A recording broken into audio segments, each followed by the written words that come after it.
Welcome to Channel's Business Global with me, Juliana Olayinka, from our studios here in London. Over the next half an hour, we'll be looking beyond the business headlines by giving you in-depth perspective on the stories that are affecting all of us. Coming up on today's show, Unite or Die is the stark message that Britain's new Prime Minister has told Tories as the Conservative Party cling on to power of a divided Britain. Our correspondent Simon Pusey and political commentator Femi Oluwole will be providing their assessment on the very busy week in British politics. And investors have turned their back on China stocks as Xi Jinping begins his third term as president. Han Tan, the chief market analyst at Xinity, will be joining me from Abu Dhabi with an overview of the reactions. Then later, I'll be looking back at some of the biggest business news stories of the week. But first, let's start the show with a story that continues to make headlines here in the UK and across the world. The new British Prime Minister held his first PMQs in the Palace of Westminster midweek, and despite the enormous challenges this country is facing, his performance went down pretty well with some observers. Rishi Sunak has given the Tories a small bounce in the polls, and according to the Times newspaper, his personal ratings are within touching distance to those of Sir Keir Starmer. Can this momentum last, given the backdrop? His priority will almost certainly be restoring Britain's international financial credibility. A fiscal statement that was to be delivered by his Chancellor on Monday has now been delayed by almost 3 weeks. All eyes will be on Threadneedle Street next Thursday when the Bank of England announces its interest rate decision. Higher rates are negatively impacting mortgage borrowers. Since Sunak's appointment on Monday, the British pound has regained some of its losses against the US dollar. However, the Prime Minister will need to work extra hard to permanently reverse the turmoil caused by Liz Truss's mini-budget. Then, of course, we have the deepening cost of living crisis. The latest official data revealed that UK economic output fell 0.3% in the 3 months to August, compared with the previous quarter. Inflation is currently running at 10.1% in this country, one of the highest rates of any G7 nation. Union groups are calling for a winter of discontent as wages are stalling and employees are increasingly discouraged by working conditions across several sectors. Lastly, the Prime Minister can only stay in power with the support of backbenchers. Shortly after becoming the party's third leader this year, he told his colleagues in a stark statement that they must unite or die. Sunak has reinstated some Johnson-era MPs into his cabinet. However, the rapid dissolution of his predecessor's policies has upset her supporters. Above all else, across the House and across the country, the calls for a general election still cloud his coronation. Well, earlier I spoke with our business correspondent Simon Pusey for more on this. Simon, we've got a new Prime Minister. I think, first of all, it is worth pointing out again that it is a historic appointment, isn't it? First British Asian, first British Indian, first Hindu Prime Minister, first Prime Minister of colour. The Diwali celebrations and his coronation celebrations didn't last long. He's already been called, silly for reappointing Suella Braverman. There is infighting. And then, of course, there's that £40 billion black hole that he must fill. Yeah, so many things to talk about. And I think the first thing you said, lots of people around the world have been celebrating this, in America and not least in India, of course. But it's worth pointing out that the empire and the racism that UK has rightly been condemned for over the years in the 1960s, it wasn't until in the 1960s that the royal family would let an Indian person work as part of their staff. So we've come a long way from then, and a lot of people saying they never thought they'd see the day. So it's great that that's happened. But yeah, Rishi Sunak's got a lot on his plate. He's obviously been elected really on the basis of his economic prudence. He obviously forewarned a lot that we've seen has happened. So he wants to cut borrowing and the government debt at the moment, wants to bring down inflation and grow the economy, and all things that, well, some of those things that Liz Truss wanted to do, but obviously went around the wrong way doing it. So that's why 200 MPs have elected him. But then there's this question of legitimacy. At least Liz Truss had the backing of MPs, and then the membership, the thousands, 150,000 membership that's out there. Rishi Sunak's kind of been been sort of airdropped in by 200 MPs, so he doesn't really have a mandate, and he's always going to be struggling against that, I think. And that's why opposition MPs were calling for an election. Sir Keir Starmer saying that, he hasn't, the only time he ran a competitive election, he got beaten by Liz Truss, and then joking that she got beaten by a lettuce, which obviously is a sort of in-joke here. And then there's the factions that he's got to bring together within the party. He said he's going to unite the party and the country. Well, it's really hard to see how he's going to unite the party because there are so many different factions going on. That's why Suella Braverman is there, I think, is a sort of nod to the hard right, which is where Liz Truss has come from, where Boris Johnson has really come from. A nod to say that, hey, look, I'm still sort of on your side. Suella Braverman, obviously known for being quite righty, but, Jacob Rees-Mogg isn't in the government, and he's on that same side. Then you've got the centrists, Jeremy Hunt and Tom Tugendhat, they're in. Then you've got the net zeroists, obviously the sort of Green Party that really Liz Truss was sort of leaving behind with the whole fracking thing, the ban that she undid that now Rishi Sunak has put back in place. And then those Boris people, Boris Johnson, Nadine Dorries, so many different factions. I could go on They're and on. causing a bit of trouble, aren't they, as well? Already, yeah. And I think it's going to be really hard for him to sort of keep that together. So I think a lot of people are thinking, he's got off to a fairly good start with Prime Minister's questions. He seemed fairly in control. A lot of good attack lines against Sir Keir Starmer. No obvious winner there, where obviously he could have been unpicked at many different points. But I think it's going to be really hard for him in the coming weeks and months to hold this government together. And I think everyone does think there will be an election at some point. It's hard to know when. I don't think that there's any appetite for another leadership election. So I think he'll probably keep it together longer than Liz Truss did. It'd be hard not to after 45 days.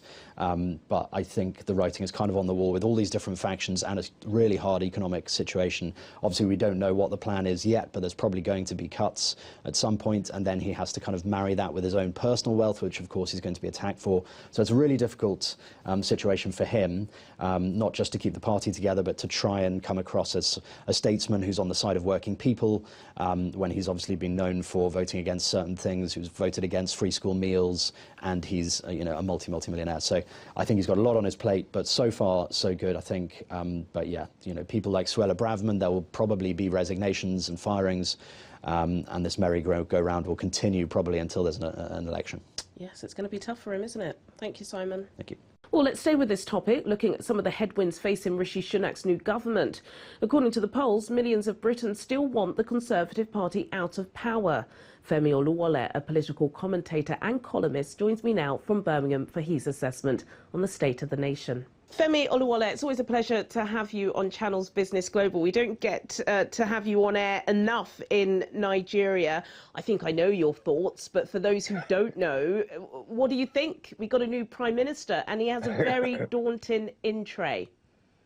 Yeah, unfortunately, often he gets excuses made for him, and these Prime Ministers get excuses made for them on the basis of, oh, look at the state of the economy, you've got so much to deal with.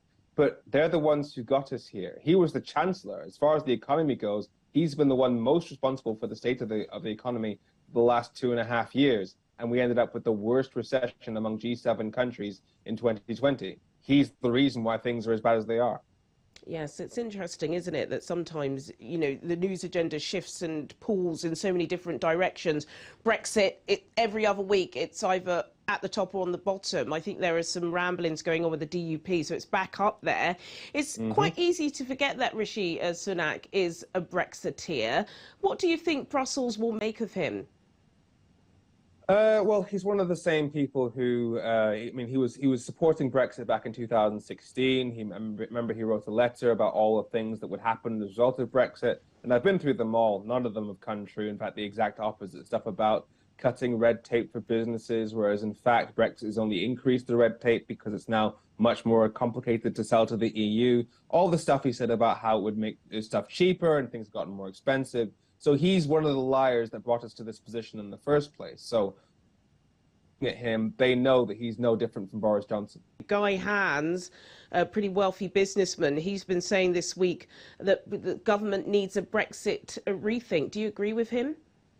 100%, because according to the government's own experts, so the Office of Budget Responsibility, so the organization within government that the MPs and ministers go to basically analyze the economy, see what they need to do next, see how certain policies are affecting the economy, they said that Brexit has cut 4% of our long-term economic productivity, an equivalent of about £100 billion. So if growth is the answer to fixing our economic problems right now, which is what the Tories are currently saying it is, then undoing the damage of Brexit has to be order one on things to do. There are still calls for a general election, of course. We saw that during PMQs on Wednesday. Do you think we're going to get one before the end of the year? I think, sadly, unless there's a major rebellion from within the Tory party, which could happen. We've already seen some infighting. There was a former chief whip yesterday that was saying how the current Home Secretary broke the security rules several times. There's already that infighting, so that could happen. But unless it's a major revolt from within the Tory party, then the Tories aren't going to allow a general election when they're this far behind in the polls because they know they'll lose. Yeah, well, we're all just watching and waiting. Femi Oluwale, political commentator and columnist at The Independent, thank you so much for your time. My pleasure. Let's change gears now to focus on the rise of radical environmental protests in Britain, which has led to several arrests over the past few weeks and months. Whether it's activists gluing themselves to roads, upending the supermarket dairy products, defacing priceless art and statues, or climbing on top of bridges. Protests most certainly play a role in solidifying government agenda, but the public backlash is growing. For more on this, I'm now being joined by Alex de Koning, the spokesperson of the UK's most infamous climate change group, Just Stop Oil. Alex joins me from Newcastle. Some commentators are saying that you've completely alienated the British public from your incredibly important calls. Why are you doing this? Is it working for you? Yeah, so Just Stop Oil, we're trying to do this in order to make sure there's no new fossil fuel licenses in the UK. Because we have 8 years of oil in reserve, which is more than enough time to make a fair transition to renewable energies. But instead, the government are opening up over 100 new fossil fuel licenses when renewable energies are currently 9 times cheaper. So for people in the UK, our energy bills could be as low as £400 instead of £3,600. And for all your viewers in Nigeria, you already know how bad the climate crisis is. And countries like the UK and the US and all these big global north countries are the ones that's causing the problems, which very sadly a lot of the people in Africa are having to deal with right now. So we need to be doing everything we possibly can to make sure that the situation does not get worse. It's a global crisis, and it's about time we started taking responsibility for that in the UK. Yeah, you're right about that. It is a global crisis, and our viewers definitely know the impact. We're having serious floods in Nigeria at the moment that's killed hundreds of people. It's a big story. It impacts our viewers more than it does people in Newcastle. But for example, you know, throwing a can of tomato soup onto a beautiful Van Gogh painting, how does that help the cause, Alex? Well, that actually got more people talking about the climate crisis than, very sadly, the floods in Nigeria. We don't hear about things like that on the mainstream media, despite how awful it is. So we need to be doing what we can in order to get that message heard. There's more morning news coverage when Jeff Bezos, the billionaire, went to space for 6 minutes. There's more morning news coverage of that in a day than there was about the climate crisis in all of the year 2020. Why do we care so much more about a billionaire's overcompensating rocket than the future of all life on Earth? Yeah. Well, I suppose some people do care. The good thing about the floods, it did actually make mainstream news because it's a big issue. I want to talk about fracking, Alex, because Rishi Sunak has, you know, reimposed that ban that was put in place in 2019 during the Conservative manifesto. Environmentalists have said, you know, this is a win for common sense. Do you think that's good? At least that is a start, right? Of course, it's a good start, but it's obviously nowhere near far enough. As I've said, renewable energies are currently 9 times cheaper, and we should be doing other solutions like looking at insulation, which will cut energy bills in half. I'm doing my PhD in green hydrogen production, and I know that there's so many solutions out there that we could be using. Tidal power, subsidizing public transport, but we're just not using them. So that's why there's only one solution that really matters here in the UK, and that's massive resistance. And deep down, a lot of your viewers, they know that I'm right. Okay, Alex, well, it's certainly an important cause. And, you know, again, for our viewers, it does impact them so much more than people in the UK. But just be careful, stay safe, because, you know, there are some angry commuters. I see them on the tube every morning. Just, you know, stay off the roads and, you know, stay out of trouble. But keep up the good work otherwise. Thank you so much, Alex de Koning, a spokesperson at Just Stop Oil. Well, coming up on Channel's Business Global, I'll be speaking with Han Tan, a chief market analyst at Xinity, about China's opaque economy and the use of artificial intelligence is expanding in Africa. Camille Segrachuni, a member of Applied Machine Learning Days, will be telling me why. All of this after the break. Do stay with us.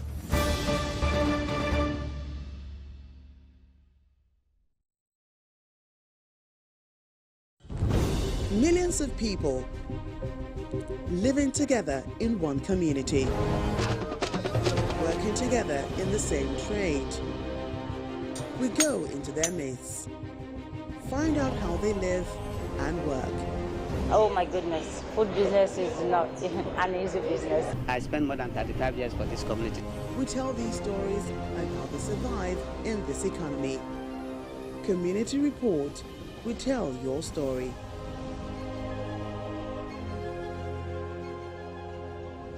Like drops of rain, individuals and groups innovate, birthing ideas that might make the difference in the conversations and action to fight climate change and the negative impact of man's activities. Innovative thinking from Africa and Europe to save our planet, to light up our cities without tearing apart the ozone, making progress safe and sustainable. On Eco Africa, we highlight the efforts to live and grow sustainably at these times on Channels Television.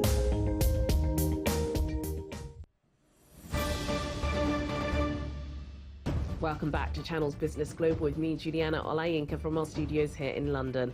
In a moment, I'll be speaking with Han Tan, a chief market analyst at Xinity, about the Chinese economy. But until then, here's a breakdown of the biggest business news stories of the week.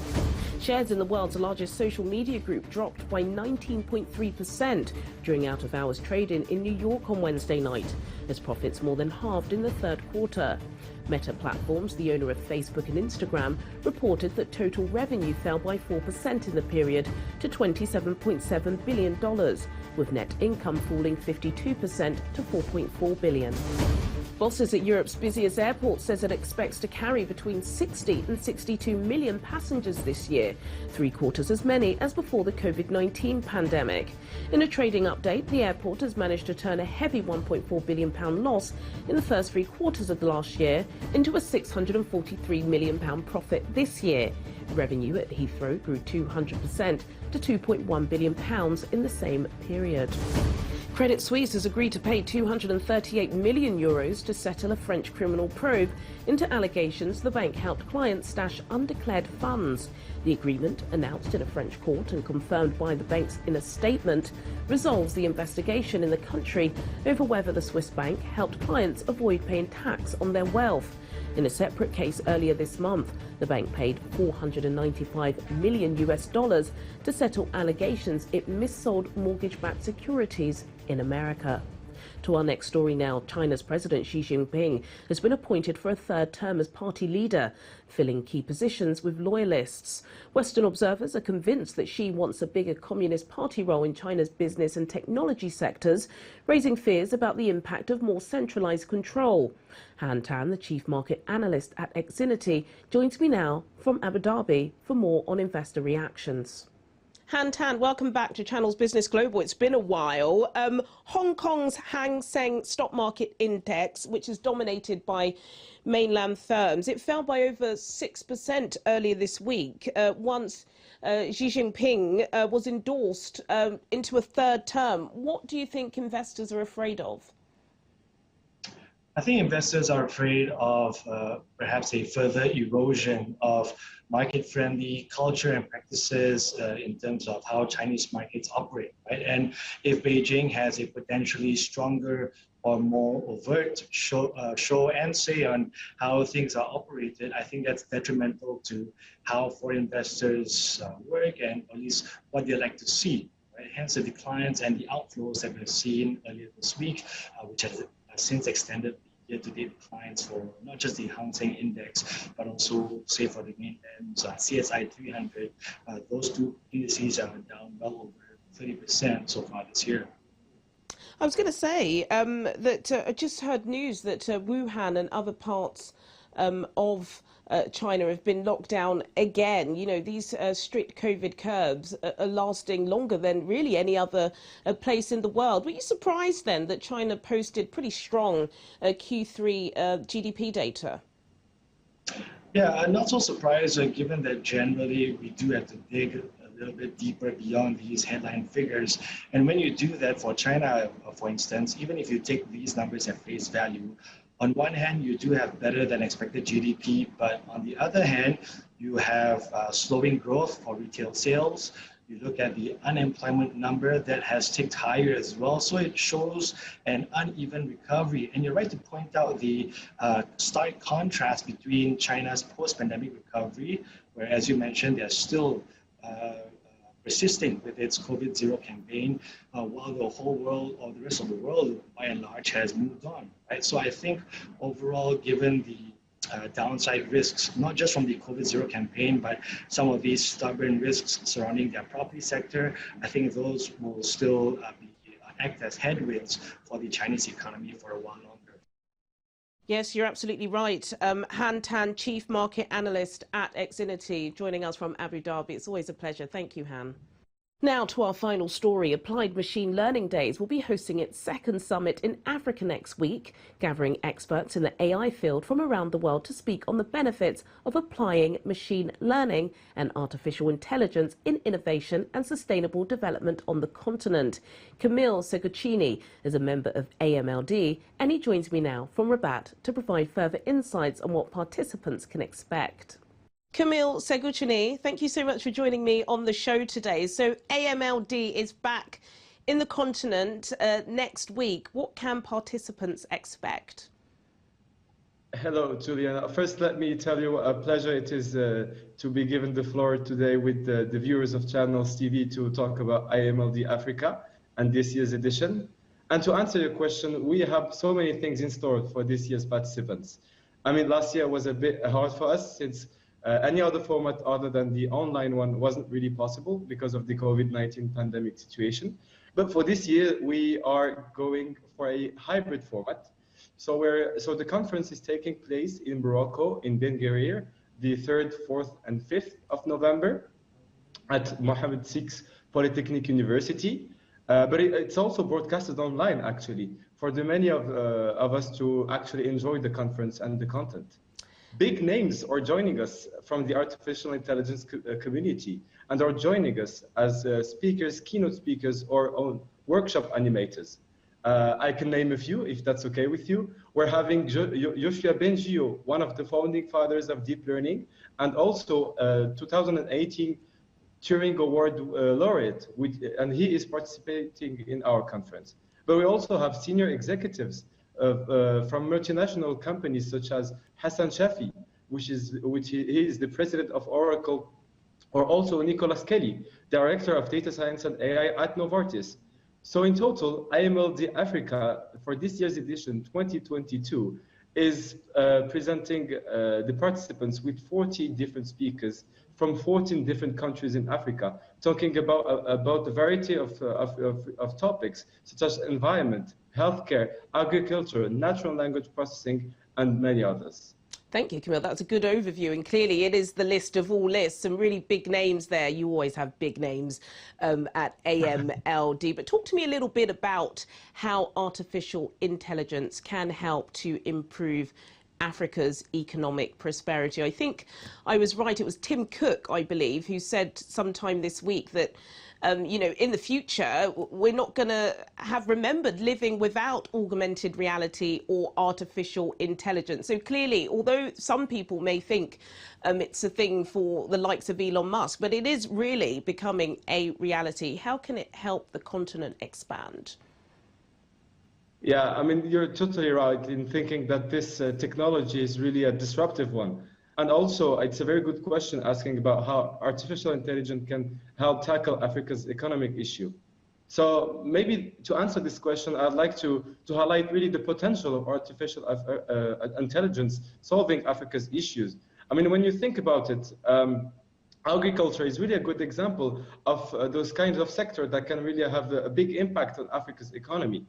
To give you a small statistics, 14% of the GDP's continent, especially in sub-Saharan areas, are related to agricultural activities. So in our conference, we will be having speakers that will be talking about how artificial intelligence can really help farmers optimize their yield by recommending different crops and different variety of crops depending on the location of their land. Moreover, they can also use this technology to better schedule the irrigation of their lands so that they would maximize, again, the yield, but also adapt to the ever-changing climate conditions that Africa is now facing. So this is one use of artificial intelligence.